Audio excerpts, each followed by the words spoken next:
আসসালামু আলাইকুম। ফোনিস কন্ট্যাক্টে কিভাবে ওভারলোড সেটিং করবেন সেই বিষয়ে এখন আজকের এই ভিডিওতে দেখাবো।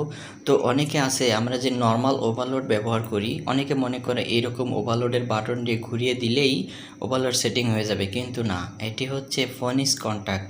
এই যে দেখতে পাচ্ছেন যেখানে আমি মার্কিং করে দিয়েছি, এই সেটআপটা ভালো করে আপনাকে পড়ে নিতে হবে এবং এই পড়া যে নির্দেশনা দিয়েছে সেই নির্দেশনা অনুযায়ী আপনাকে ওভারলোডটা সেটিং করতে হবে। আপনি এই মার্কের ভিতরে যে লেখাগুলো আছে সম্পূর্ণ লেখা পড়ে নেবেন। পড়ে নেওয়ার পরে আপনি ওভারলোড সেটিং করবেন। আমি এখানে একটি ফোনিস কন্ট্যাক্ট ওপেন করে ভিতরের অংশটা আপনাদেরকে দেখিয়েছি। এই হচ্ছে সম্পূর্ণ ফোনিস কন্ট্যাক্টের ফ্রন্ট সাইড। এই কন্ট্যাক্টটি ভালো না তাই ক্রস দেওয়া রয়েছে এবং এই পাশে দেখতে পাচ্ছেন যে ফোনিস কন্ট্যাক্টের সম্পূর্ণ ডিটেলস এখানে দেওয়া রয়েছে। ইনপুট কত, আউটপুট কত, auxiliary connection, contact connection, contact voltage. তারপরে এখানে দেখাচ্ছি হচ্ছে কানেক্টর। এখানে 3টি কানেক্টর পয়েন্ট রয়েছে এবং উপরে মার্কিং করা রয়েছে 3টি স্টেপে।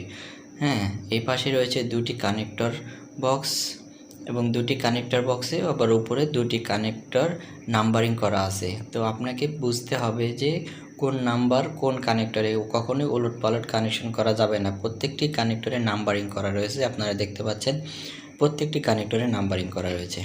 তো এখানে এই যে ওভারলোডের ফ্রন্ট সাইড, ফোনিস কন্ট্যাক্ট ওভারলোডের ফ্রন্ট সাইড, এখানে যে হলুদ অপশনটিতে, হলুদ বলতে ব্রাউন, লালচে ধরনের যে বাটনটি দেখতে পাচ্ছেন, এই যে এই লালচে ধরনের নিচে লেখা রয়েছে 2.4। তো এখানে ঘুরিয়ে আপনাকে ওভারলোড আপনি কত এম্পিয়ারে রাখবেন সেখানে আপনাকে সিলেক্ট করতে হবে। তারপরে নিচে একটা পুশ বাটন রয়েছে, ওই পুশ বাটনটি আপনাকে প্রেস করে ধরতে হবে 6 সেকেন্ড। এখানে আপনি যে ফোনিস কন্ট্যাক্টের প্যাকেটের ভিতরে এরকম একটি ম্যানুয়াল ডায়াগ্রাম পাবেন এবং এখানে সব কিছু আপনার ডিটেলসে লেখা রয়েছে। এটা পড়ে নিলেই আপনি খুব সহজেই আপনি করতে পারবেন, সেট আপ করতে পারবেন। এইটা হচ্ছে ফোনিস কন্ট্যাক্টের ভিতরের সাইড। আপনারা দেখতে পাচ্ছেন 2টি ট্রান্সফর্মার এবং কয়েকটি রিলে রয়েছে, ক্যাপাসিটার, আরও ইলেকট্রনিক্স অনেক পার্টস রয়েছে। তো যদি আপনার ফোনিস কন্ট্যাক্ট কাজ না করে আপনি এটি ওপেন করে ভিতরে কোনো বার্ন হয়েছে কিনা বা কোনো ড্যামেজের কোনো কিছু চোখে পড়তেছে কিনা আপনি নর্মালি দেখে নিতে পারেন। কোনো পানি, কোনো স্যাঁতসেঁতে ভাব কিছু আছে কিনা। আপনার কাছে কন্ট্যাক্ট ক্লিনার থাকলে আপনি কন্ট্যাক্ট ক্লিন দিয়ে ক্লিন করে নিতে পারেন। সেক্ষেত্রে অনেক সময় ভালো রেজাল্ট পাওয়া যায়। যদি কাজ না করে তো অনেক সময় কাজ করে, তো আপনারা সেদিকে খেয়াল রাখবেন।